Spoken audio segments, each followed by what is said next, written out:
Assalamu alaikum, урматтуу жалпы көрөрмандар. Бүгүн сиздерге Өзгөн шаарындагы, Өзгөн районунун Мырзаке айылындагы жайгашкан келечек балдарды илимдүү дин алымдарын, дин карыларын тарбиялачу Абдырайым Кары медресеси жана ошондой эле Ислам институтуна келдик.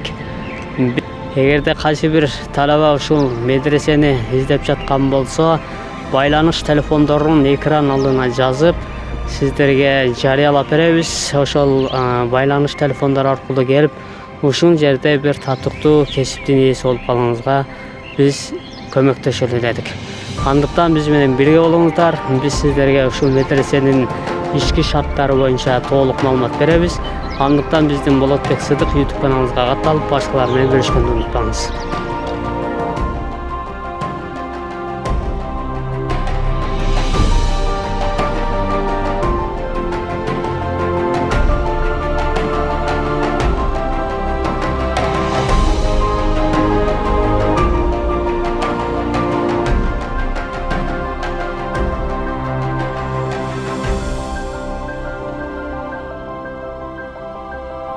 Азыр биздин Абдырайым Кары медресеси жана ошондой эле Мырзаке айылындагы ыйман кесиптик билим берүү борбору мекемеси ушул жерде медресенин ичинде камтылган бир өзгөчө бир адистиктерди тарбиялап чыга турган бөлүм. Азыр биз ушул жерде ичиндеги толук сиздерге тартып көрсөтөбүз. Ал жерде англис тил, орус тил жана ошондой эле тигичилик боюнча кыздарды, балдарды тарбиялайт.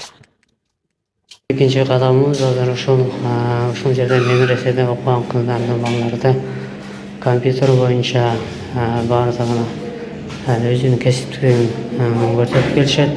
Бул жерде окуган кыздар, балдар бир эле Куран, хадис жана башка нерселер менен чектелбестен компьютер адистигин дагы аз да болсо үйрөнүшөт.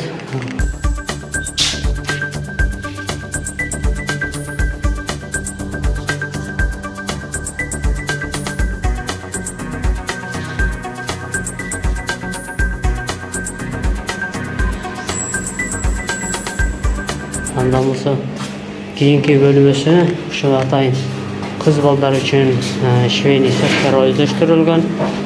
Бул жерде кыздарыбыз аз да болсо өзүнүн чеберчилик өнөрүн көрсөткөнгө талабалык жасашат. Ага карабастан чуу балдарга, уулдарга кесиптик нерселерди өздөштүргөнгө аракет кылып жаткан медресе.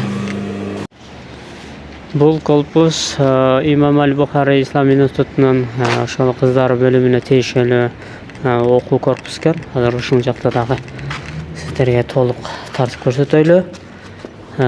Бул жерде ошол 1-курстан баштап 3-4 курска чейин окута турган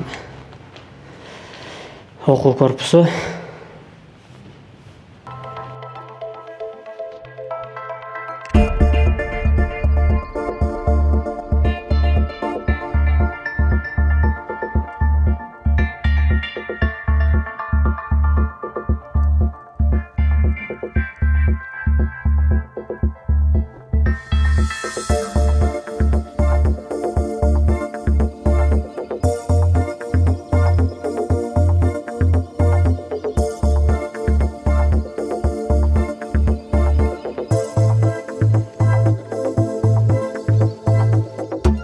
Ушул китептердин баарын жалпы талабаларга пайдаланууга берилет. Бул китептердин көпчүлүгү ошол фатва бөлүмү боюнча, сахih хадистер боюнча, деги эле ушул ислам динине таанымал китептердин катарын түзөт. Ушул жерден талабалар пайдаланышат.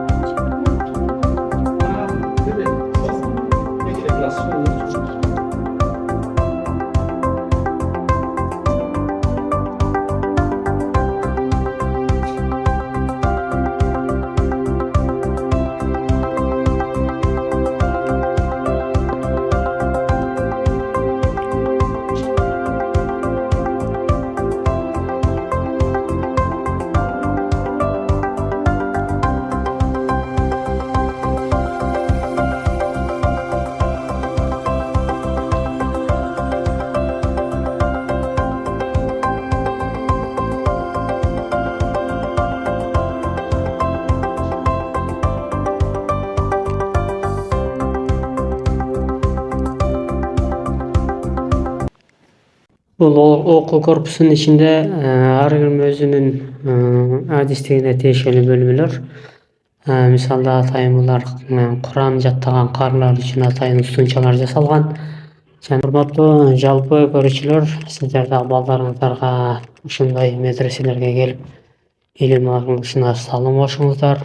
Аз да болсо ушул медресеге келип илим алып калышына Аллах таалам баарыңарды насип кылган болсун.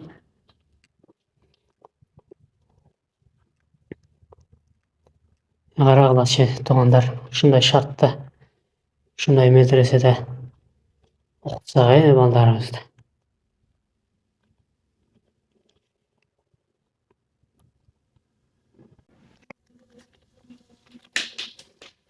Аябай сонун өзгөчөлүк. Мына ушул кабатка көтөрүлүп бара жатып, же болбосо ушул тушка келгенде пайгамбарыбызга бир салават айтып туруп, таспаны басып коет экенбиз. Саллаллаху алейхи вассалам.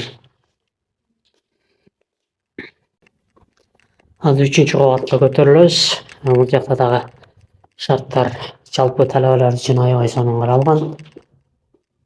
Бул жакта эмне десеңиз, эң негизгиси ушул жерде ушул жалпы талабаларды чогултуп мажлис өтө турган кана экен. Ушундай чоң бир жыйындар болгондо ушу талабаларды ушул жерге алып келип сабак өтө турган жер экен. Жана бул жерде заманбап техникалардан медреселер дагы калышкан эмес. Мына өзүңүздөр көргөндөй атайын экрандар дагы келген. Ушунда слайд шоу дегеле көп нерсени ушул талабалар үчүн көргөзүлөт.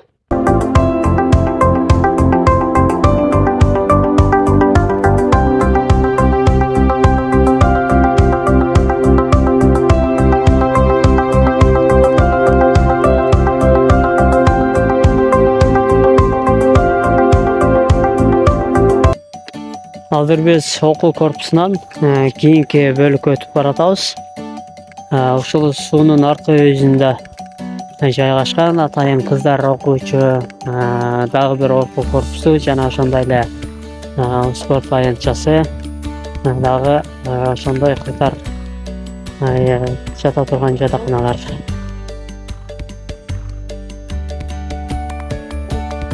Ушундай тапчандар дагы курулуп тур. Атайын талабалар үчүн эс алып туран жаттап сабак өтүү үчүн.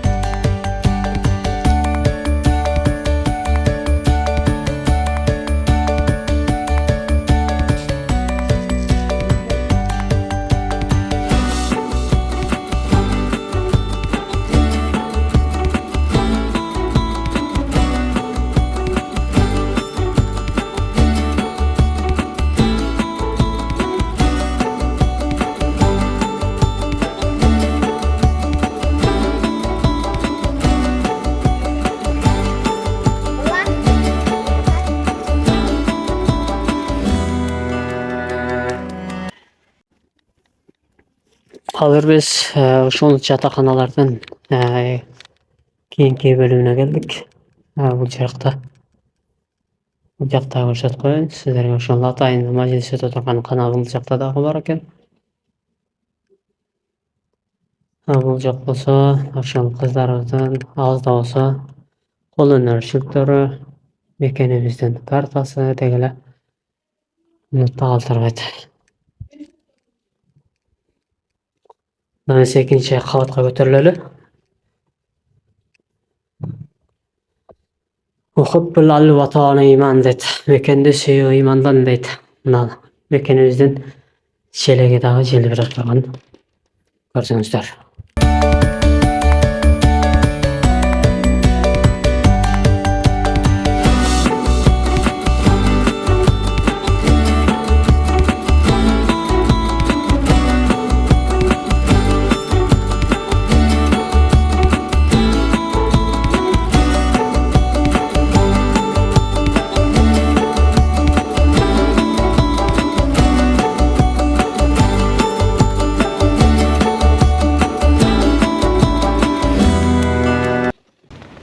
Бул жакта ошол атайын карылар илим ала турган жер экен. Karlar ушул бөлмөгө кирип алып Туран жаттаганга бири бирине жолто болбогонго атайын түзүлгөн шарт.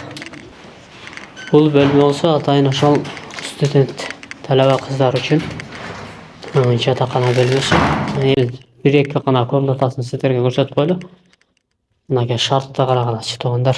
Ушундай шартка келип окуган кандай сон? Жалпысынан бул жерде 8 адамга ылайыкташтырылыптыр. Атайын кийим кече салганга дагы ушундай шкафтар коюлган. Келип ушул жерден балдарыңыздарды окутуп кетиңиздер.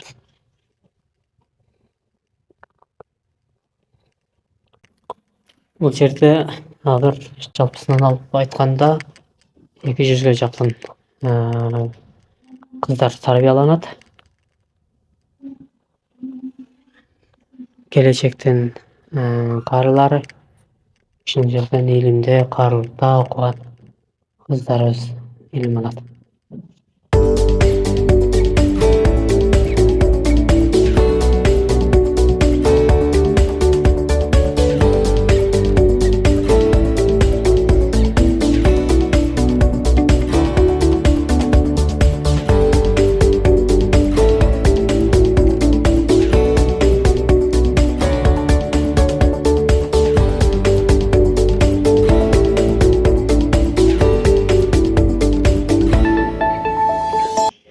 Азыр биз бул корпусту көрүп чыктык, окуу бөлүмүн. Андан кийинки жатаканасын дагы сиздерге көрсөтөлү.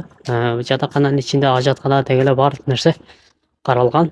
Ушу талабалардын жакшы илим алышына аябай сонун жасалган. Азыр ошолорду да сиздерге толук көрсөтөлү.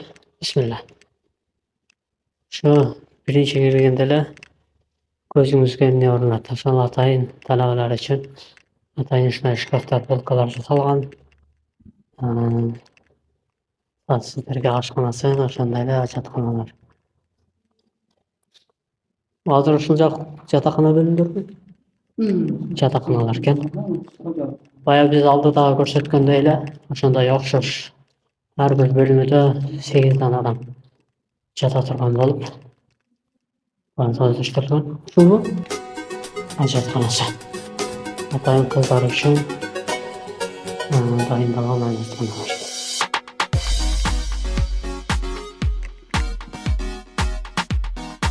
Туугандар, ушул медресеге тиешелүү. Азыр ушул спорт залына келдик.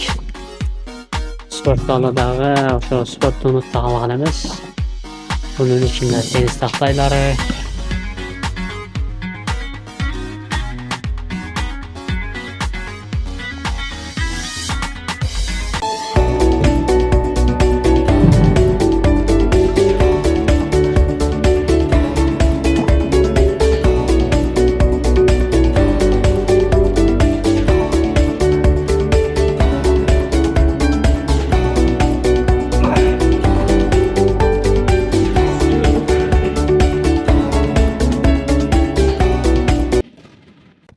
азыр кийинки сапарыбыз азыр ушул балдар жата турган жатаканасына келдик. Будан 11 жыл мурун 2011-жылдары биз өзүбүз келип ушул жерде окуп кеткен элек.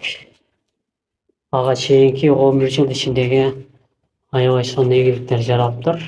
Себеби жалпысынан толук ремонттор каралган, эшиктери жаңыланып деги эле бардыктары үчүн шарттар сонун каралыптыр.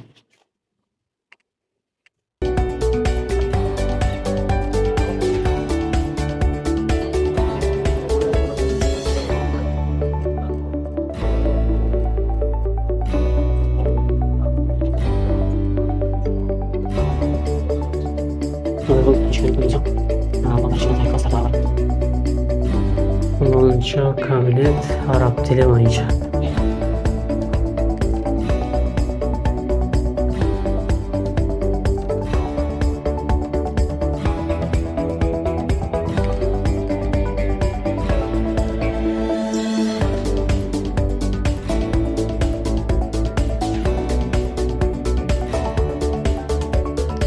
İkinci bölüm bu Fransa.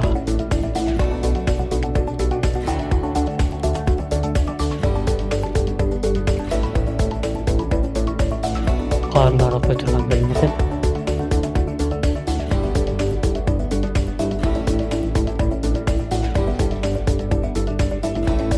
Bulacak bölümede qarab geleken.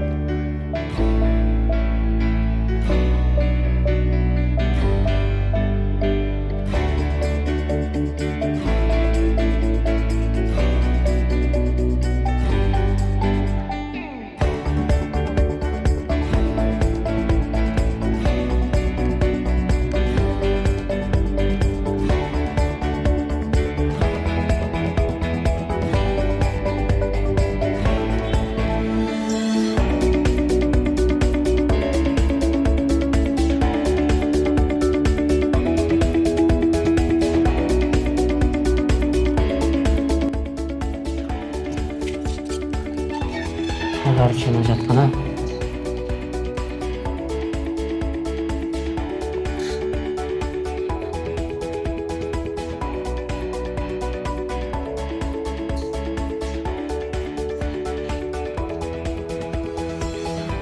Bundan keyin tüzele varsak.